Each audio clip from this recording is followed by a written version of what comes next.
Welcome to my YouTube channel. SSLC biology പരീക്ഷയിൽ ചോദിക്കാൻ സാധ്യതയുള്ള ഇമ്പോർട്ടൻറ്റ് ചോദ്യങ്ങളാണ് നമ്മളിപ്പോൾ ഡിസ്കസ് ചെയ്തുകൊണ്ടിരിക്കുന്നത്. അതിൽ പ്രധാനപ്പെട്ടതാണ് റീകോമ്പിനൻ്റ് DNA ടെക്നോളജി. എന്താണ് റീകോമ്പിനൻ്റ് DNA ടെക്നോളജി? രണ്ടോ അതിലധികമോ വ്യത്യസ്ത ജീവികളിൽ നിന്നുള്ള DNA ഭാഗങ്ങൾ ഒന്നിച്ചു ചേർത്ത് റീകോമ്പിനൻ്റ് DNA രൂപപ്പെടുത്തുന്ന ജൈവ സാങ്കേതിക വിദ്യയാണ് റീകോമ്പിനൻ്റ് DNA ടെക്നോളജി. രണ്ടോ അതിലധികമോ വ്യത്യസ്ത ജീവികളിൽ നിന്നുള്ള DNA ഭാഗങ്ങൾ ഒന്നിച്ചു ചേർത്ത് റീകോമ്പിനൻ്റ് DNA രൂപപ്പെടുത്തുന്ന ജൈവ സാങ്കേതിക വിദ്യയാണ് റീകോമ്പിനൻ്റ് DNA ടെക്നോളജി. ഇതിൽ നിർദ്ദിഷ്ട ജീനിനെ മുറിച്ചെടുക്കുന്ന റെസ്ട്രിക്ഷൻ എൻഡോന്യൂക്ലിയസ് എൻസൈം അഥവാ ജനിതക കത്രിക. അപ്പോൾ ജനിതക കത്രികയുടെ പേരെന്തുവാണ്? റെസ്ട്രിക്ഷൻ എൻഡോന്യൂക്ലിയസ് എന്ന എൻസൈം അഥവാ ജനിതക കത്രിക. രണ്ട് DNA ഭാഗങ്ങൾ കൂട്ടിച്ചേർക്കുന്ന ലിഗേസ് എൻസൈം. DNA ഭാഗങ്ങൾ കൂട്ടിച്ചേർക്കുന്ന എൻസൈമിൻ്റെ പേരെന്താണ്? ലിഗേസ് എൻസൈം അഥവാ ജനിതക പശ. ജീനുകളെ വഹിക്കുന്ന വാഹകർ അഥവാ വെക്റ്റർ. റീകോമ്പിനൻ്റ് DNA പ്രവേശിപ്പിക്കുന്ന ആതിഥേയ കോശം അഥവാ ഹോസ്റ്റ് സെൽ എന്നിവ ഉൾപ്പെടുന്നു. എന്തൊക്കെയാണ് ഇതിൽ വരുന്നത്? നിർദ്ദിഷ്ട ജീനിനെ മുറിച്ചെടുക്കുന്ന റെസ്ട്രിക്ഷൻ എൻഡോന്യൂക്ലിയസ് എൻസൈം അഥവാ ജനിതക കത്രിക. രണ്ട് DNA ഭാഗങ്ങളെ കൂട്ടിച്ചേർക്കുന്ന ലിഗേസ് എൻസൈം അഥവാ ജനിതക പശ.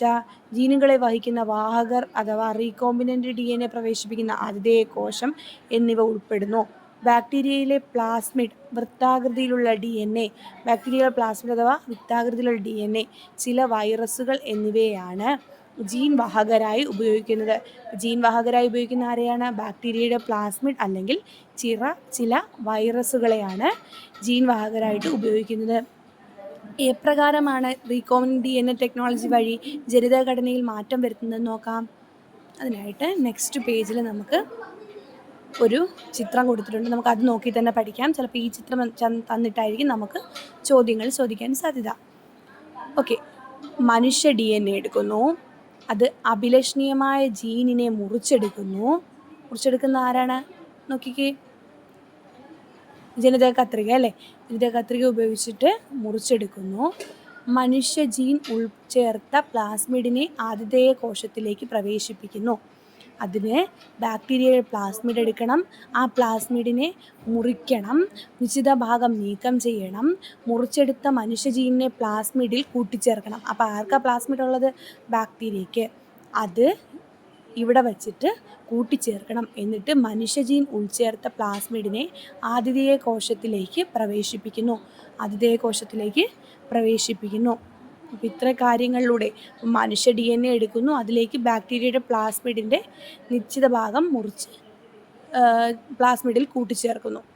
ഉൾച്ചേർത്ത ജീനുകൾ കോശത്തിൽ പ്രവർത്തന സജ്ജമാകുന്നതോടെ ആവശ്യമായ ഉൽപ്പന്നങ്ങൾ രൂപപ്പെടുന്നു. ഉൾച്ചേർത്ത ജീനുകൾ കോശത്തിൽ പ്രവർത്തന സജ്ജമാകുന്നതോടെ ആവശ്യമായ ഉൽപ്പന്നങ്ങൾ രൂപപ്പെടുന്നു.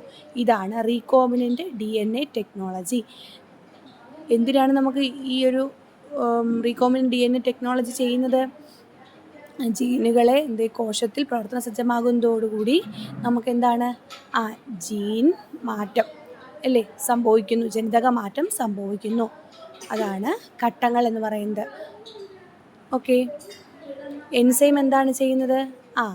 ജനിതക പശയായിട്ട് ആക്ട് ചെയ്യുന്നു. അതുപോലെ തന്നെ എൻസൈമുകൾ ജനിതക കത്രികയായിട്ടും യൂസ് ചെയ്യാനായിട്ട് സാധിക്കും. ഓക്കെയാണ്. Thank you.